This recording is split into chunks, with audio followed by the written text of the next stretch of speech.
যেখানে একজন প্রেসিডেন্ট এরকম নিম্নমানের গাদ্দারি মানে করেন। দেখেন, তিনি তো শেখ হাসিনার মনোনীত, এবং মানুষ কিভাবে এতটা নেমখারাম হয়? শেখ হাসিনার প্রতি ন্যূনতম তো লাজ লজ্জা শরম বলে তো কিছু থাকা উচিত ছিল, তাই না ভাই? কি বলবেন ওভারঅল? উনি যে কাজগুলোর মধ্যে ধরেন এই পর্যন্ত জড়িত হচ্ছে, প্রত্যেকটা কাজই একদিন ইতিহাসের পাতায়, ইতিহাসের ইয়াতে কাঠগড়ায় অনেকে বলে, কিন্তু একদিন এইটার মূল্যায়ন হবে যে এরকম একজন রাষ্ট্রপতি বাংলাদেশে ছিল।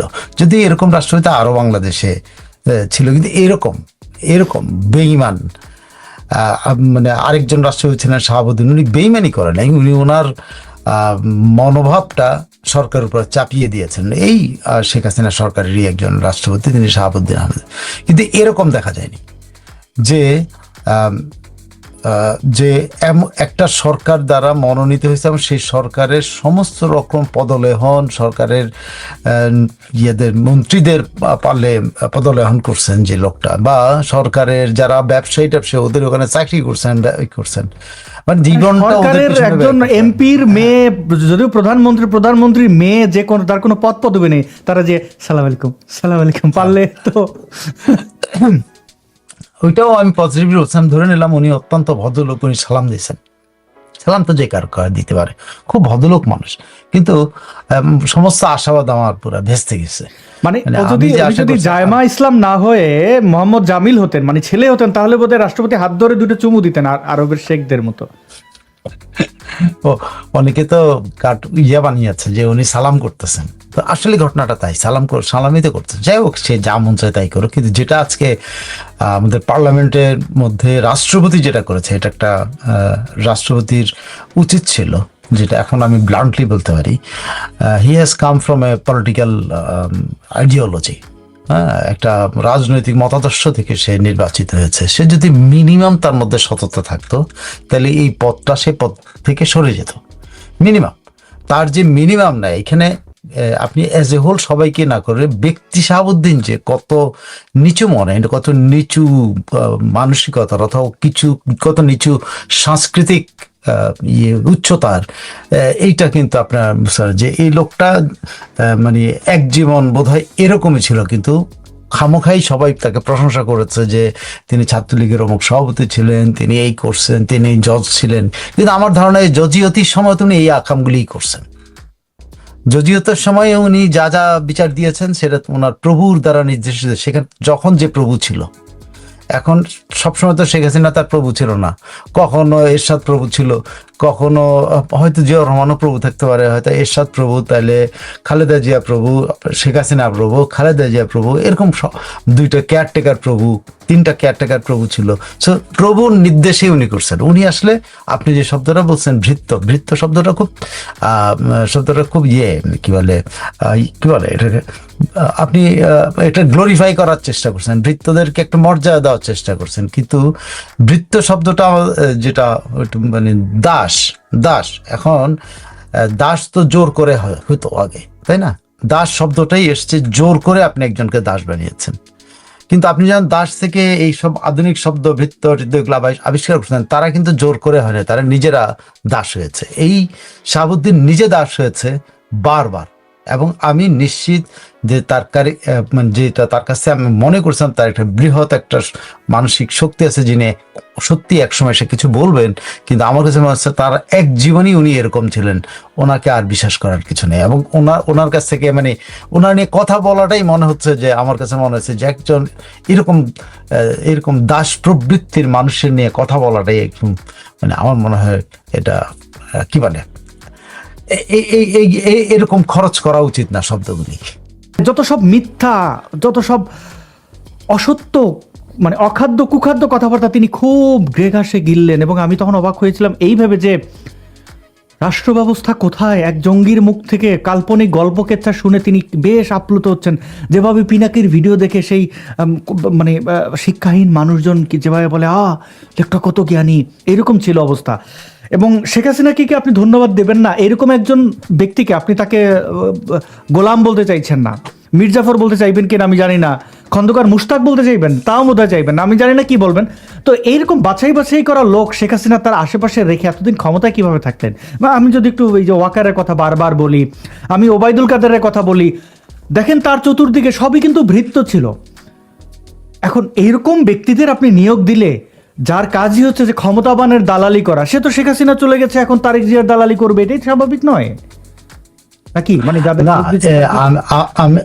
আমার আমার কথা হলো যে ধরেন আমি আমার ব্যক্তিগত ইয়ে থেকে বলি, আমি ভুল করতে পারি, আমি কিন্তু অনেক আদর্শের ধারণা, আমি আমার কাজের ক্ষেত্রে আমি অনেক ভুল করেছি, অনেক ভুল মানে কি, অনেক ভুল রিক্রুটমেন্ট করেছি, অনেক ভুল পদায়ন করেছি, অনেক করেছি, কিন্তু আমি ভুল করতে পারি। এটা মানুষ হিসেবে মানুষ ভুল করতে পারে, কিন্তু আমার কথা হলো সর্বত্র আমি ভুল করি কিনা, আমি সর্বত্র ভুল করি না।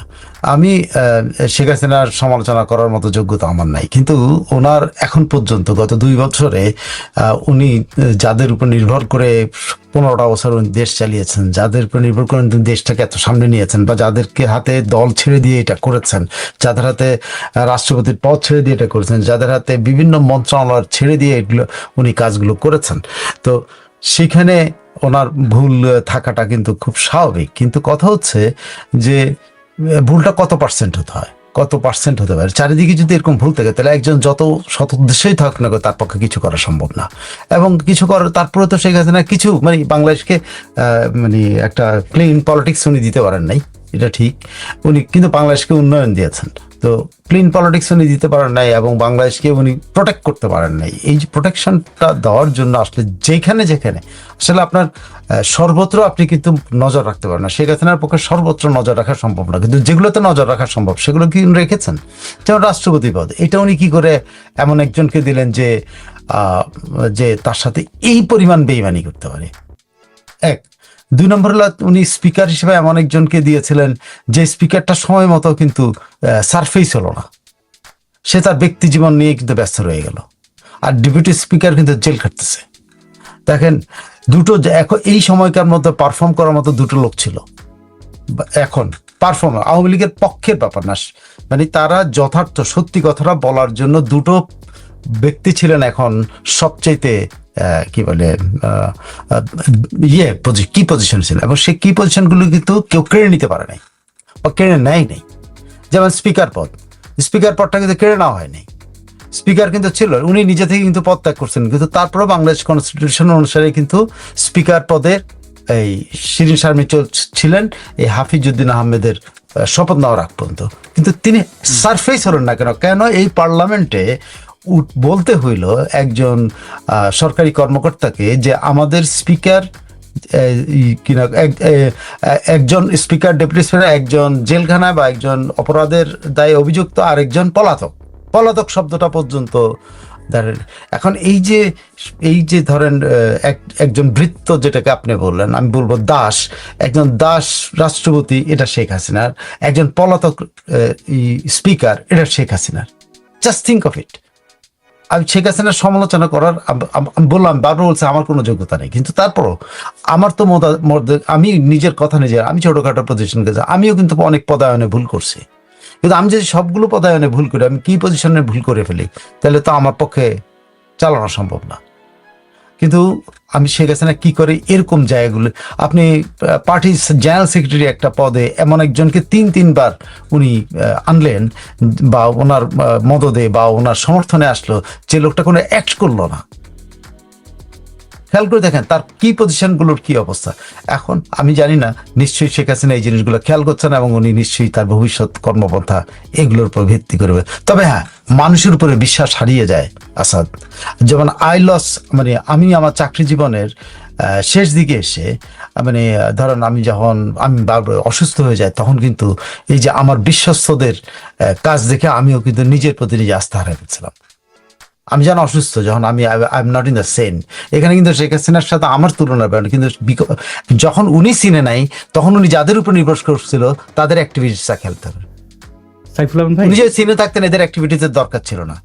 আমি আমার ক্ষুদ্র জায়গা থেকে, একটা ছোট্ট জায়গা থেকে আমি বলছি, আমিও আমার সিনিয়র এরকম লোকদের দেখে আমি আসতে হয়েছি, কিন্তু but this is reality. When you make a mistake you have to eat ইট।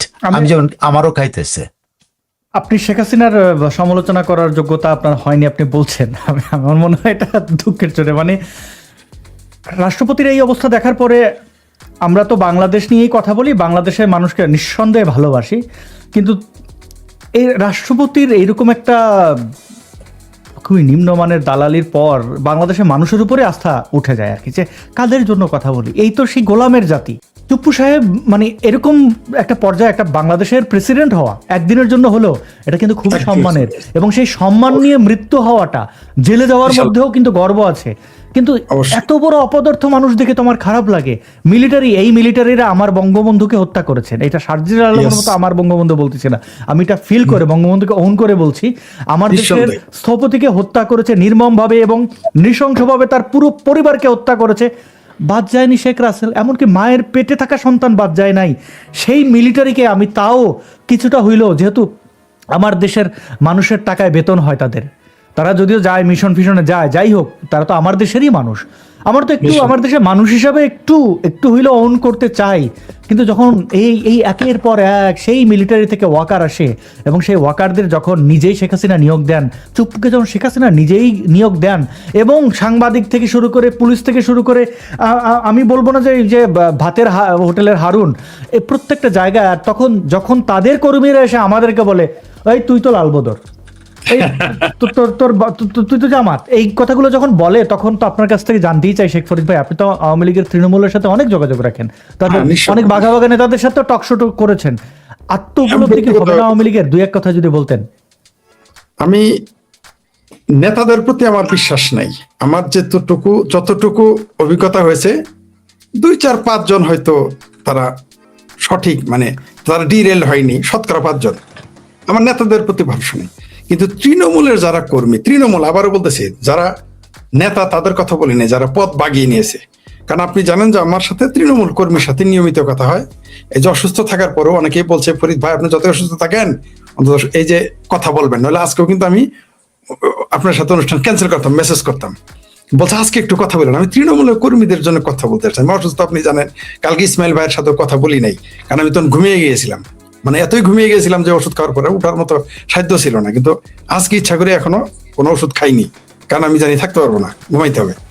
কেন বলতে জানেন? তৃণমূলের কর্মীরা এই সংসদের এই দৃশ্যগুলো দেখে তারা কি বলেছে ওগুলো যদি বলি, অনেক নেতা মন্ত্রীর কাপড় চোপড় আন্ডারপ্যান্ট সহ থাকবে না।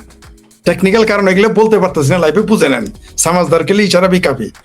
আমার কেন যেন মনে হয় এই যে সমস্ত বড় বড় নেতারা লুকিয়ে আছে বা আত্মগোপন আছে বা আপোষ করে দেশে বিদেশে আছে, আপোষকামী যারা নিবেদিত, তাদের কথা বলি নাই।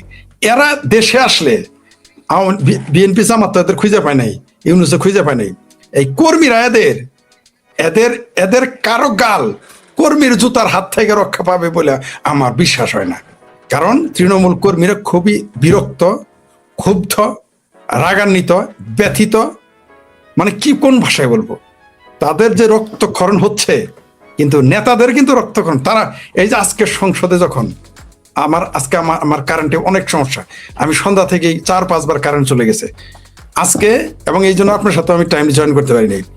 আজকে এরা এগুলো দেখে মানে কথা বলতে পারে না, তৃণমূল কর্মীরা কান্না করতেছে, কিন্তু বড় বড় নেতাদের কোনো বিবৃতি নাই, তাদের পরিবারের কোনো ফেসবুক পোস্ট নাই। বরং আমাদের কি বলে জানেন, বিদেশে পয়সা এগুলো বলাই যায়। আমি বললাম, তো আপনি বিদেশে পয়সা এসে বলেন, আমি তো জমি জমা বিক্রি করে লোকজনের কাছে লোন নিয়ে বা ব্যক্তিগত সহায়তা এনে চলতেছি। আপনাদের তো জমি জমা আছে, হাজার হাজার কোটি টাকা মারছেন, আপনারা বিদেশে এসে বলেন মুরত কথা আছে একটু দেখি, বলেন না, প্রতিদিন 10 মিনিট করে বলেন। আমি তাদের এই কথা, অনেকে এখন আমার খুবই ক্ষুব্ধ আমার উপরে। আমি শুধু বলেছিলাম যে হারে খোমেনি লীগ বেড়ে গেছে, এটা কথা বলার পরে আমার ফলোয়ার কমে গেছে। দেখলে কি জামাতিরা কমছে মনে করছেন? আপনি মনে করছেন জামাতিরা আমার কমে গেছে ফলোয়ার? আমি হাসতে হাসতে মরি। তা আমরা তো ফলোয়ারের জন্য কাজ করি না, যদি হয় ভালো, না হলে আরো ভালো। কারণ আমরা ভীষণ সুদীর্ঘ পরিকল্পনা নিয়ে কাজ করি। আমরা কোনো দলের জন্য কাজ করি না, মতের জন্য কাজ করি না, আমরা দেশের জন্য কাজ করি, মুক্তিযুদ্ধের জন্য কাজ করি। এবং দেশের যেটা ভালো সেটা আমরা বলবোই। এতে আমার ফলোয়ার কমলেই কি আর বাড়লেই কি, আমার ফলোয়ার 93,000 থেকে 3,000 আসলেই কি, তাতে তো যায় আসে না। আবার 9 লক্ষ হলেই বাকি, হলে ভালো, না হলেও আমাদের কোনো আপত্তি নেই। এই যে আপনার লক্ষ লক্ষ ফলোয়ার, একটা জিনিস দেখেন, আমি শুধু বলেছি যে যেভাবে এইখানে আমি নিচে আবার লিখেও দিয়েছি যে all critics are not enemy, এই কথাটাও তাদের আকলে গেল না, এই কথাটাও তাদের আকলে গেল না। আমাকে শিখাইতে আইছে ধর্মনিরপেক্ষতা, আমাকে শিখাইতে আসছে আওয়ামী লীগের স্যার মূলনীতি। কি বলবো বলেন, নিজের না, জমি স্যার। বিক্রি করে পয়সা খরচ করে মুক্তিযুদ্ধের বইনে জ্বালাই জ্বালাই করেছি আওয়ামী লীগ সরকারের ক্ষমতায়, তারপরেও আমরা নাকি আমারে লিখছে বামাতি জামাতি এগুলো লিখে। কি বলবো আমারে বলে না, আমি আপনার দুঃখ বুঝতে পারি, আমি দুঃখিত। এবং আপনি তো কাঁঠাল গাছে যদি আম আশা করেন তাহলে তো হবে না, কারণ এই যারা আপনাকে এই অভিযোগগুলো করছে তারা তো এই চুপ্পুদের সাগরেদ ছিল, তাই না? তাদের নেতা তো ছিল, Exactly. মহান নেতা চুপ্পু। তবে আপনাকে 30 সেকেন্ড সময় নেই, তবে আমার লাখো আওয়ামী লীগের নিবেদিত কর্মীর প্রতি ভরসা আছে, কোনোদিন যদি পরিবর্তন হয় তারা করবে, এটা আমি দৃঢ়ভাবে বিশ্বাস করি, এবং এটা তাদের সাথে আমরা করব যদি বেঁচে থাকি।